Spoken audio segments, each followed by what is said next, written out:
लगा सकी कि हम आत्माओं को इस काल के देश में कितना वक्त आए हुआ। सत्संग भी बहुत सुना, जगह जगह मंदिर मस्जिद गुरुद्वारे चर्चों में भी बहुत चर्चाएं सुनी। हमने 18, 5, 6, 4 वेद, इनको भी बहुत सारा हमने कथन किया, बहुत सारी कथाओं को सुना, पर आज तक हम इस चीज से अनभिज्ञ रहे। इस आत्मा को आए हुए इस काल के देश में कितना वक्त हुआ। तो इस विषय पर आप थोड़ा सा चर्चा सुनेंगे। सत्संग चर्चा का विषय ही होना चाहिए। जाकर के तुम घर अपने जाकर बताओगे भाई आज हमने इस विषय पर सत्संग चर्चा, और जिस चर्चा का विषय ना हो तो क्या बताओगे? 4 2 बातें इधर उधर की बता दी जाएं तो क्या समझ में आएगा? तो हम आत्माओं को इस काल के देश में आए हुए 2 अरब 96 करोड़ साले हो गए। कोई भी आत्मा ये अंदाज नहीं लगा सकती कि हमने 2 अरब 96 करोड़ सालों में कितनी बार जन्म, कितनी बार मरण हुआ होगा। कोई अंदाजा लगा सकते हो? और तुम्हें हमें सबको पता है, और धर्म शास्त्रों में भी आता है कि जन्मने मरने में कितनी पीड़ा सहन करती है ये आत्मा। गोस्वामी महाराज ने रामचरितमानस में लिखा कि जन्मत मरत दुसै दुख होई। जब आत्मा जन्म लेती है तब भी दुख सहती, और जब शरीर छोड़ती है तब भी दुख सहती। ना तो जन्म ना सह जाए और ना मरना सह। कितनी पीड़ा, कितना दुख सहती है कि 1000 बिच्छू 1 साथ टंक चुगोती, उससे भी अधिक पीड़ा जन्मते मरते सहती है। और ये जन्म मरण की पीड़ा आत्मा की तब तक समाप्त नहीं होगी जब तक ये आत्मा अपने घर नहीं पहुंच जाती, अपने मुकाम सतलोक नहीं पहुंच जाती। अब सतलोक की आशा बांधे कौन आत्मा बैठी है बताओ? लाखों हजारों में एक आध आत्मा की सच्ची चाहना हो अपने घर जाने की। अन्यथा कौन चाहता है कि हम इस दुनिया को छोड़े और अपने घर चले? सब जीव आत्माओं की इधर ही झुकाव, इधर ही लगाव हो गया। कोई आत्मा इधर से जाना चाहता ही नहीं। अपने घर का एड्रेस देने के लिए महात्मा अवतरित हुए, और उन्होंने क्या कहा कि आए हैं बही देश से जहां तुम्हारो धाम, तुमको घर ले जावा दो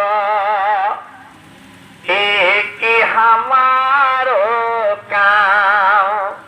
ऐ आत्मा, तेरे घर का एड्रेस देने के लिए हम आए हैं। इसी एड्रेस पर अपने घर चल। जैसे हम कोई एड्रेस लेकर बड़े से बड़े शहर कस्बा में जाकर अपना जगह ढूंढते हैं, एड्रेस ना हो पूरा जीवन आप दिल्ली में भटकते रहना, पूरा जीवन समाप्त कर लोगे, पर मगर एड्रेस की जगह नहीं मिलेगी। तो महात्मा कहते हैं आत्मा इस एड्रेस पर चल अपने घर, और अन्यथा तेरे को यहां से निकलना नामुमकिन है।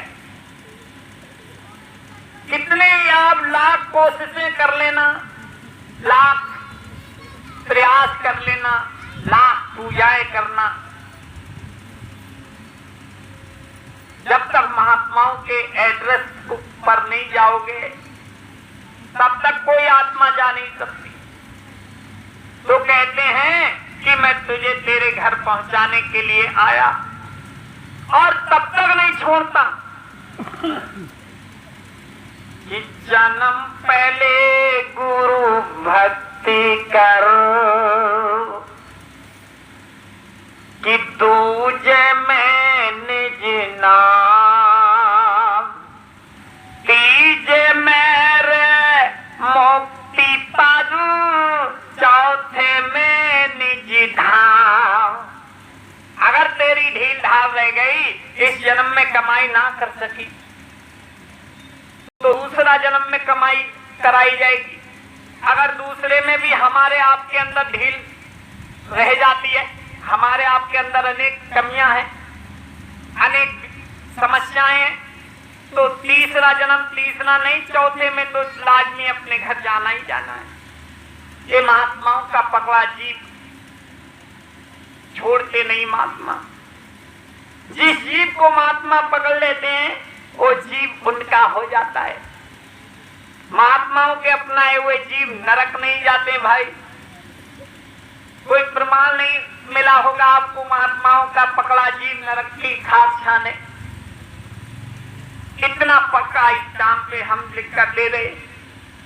शास्त्रों में भी आता है कि लोहा घोने नाए लगाए, कि लोहा घोने नाए लगाए और सोना काई ना खास, भला बुरा जो गुरु भक्त कबहू न नरके जात।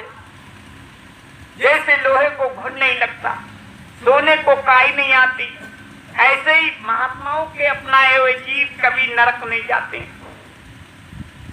जिस जीव को नाम की इच्छा मिलती है, नाम की दौलत बख्शीश महापुरुष करते हैं, तो वो जीव नरक नहीं जाता।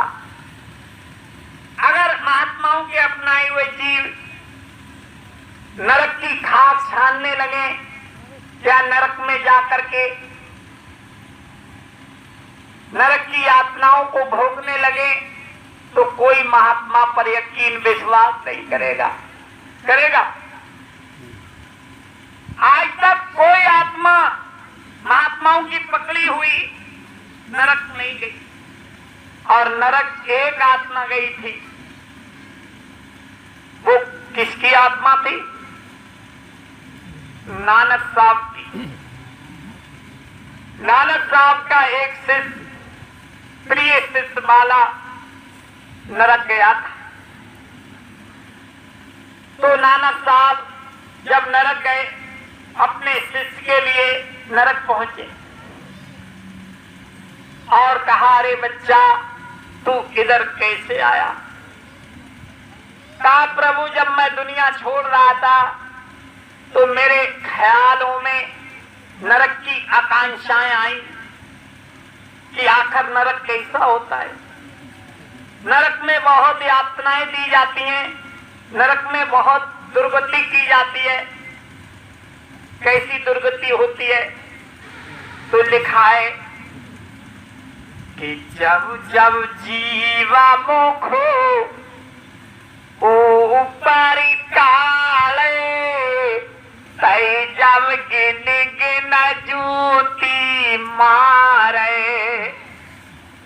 आत्माओं को उस पार्लियामेंट में, उस खुदा की दरगाह में पेश किया जाता है और आत्माओं के कर्मों के आधार से लेखा जोखा होता। पर्दा लगा हुआ है और पर्दे पर सारे कारनामों का चिट्ठा दिखाता। आत्मा अपने कर्मों को स्वयं देखती है। झूठ बोल रहे दिखाई दे रहा, बकरी काट रहे दिखाई दे रहा, मुर्गी काट रहे दिखाई दे रहा, गाय काट रहे दिखाई दे रहा, भैंस मार रहे दिखाई दे रहा, चोरी कर रहे दिखाई दे रहा, चुगली निंदा आलोचना कर रहे दिखाई दे रहा। जो भी हम अपने जीवन काल में अच्छा बुरा काम करते हैं,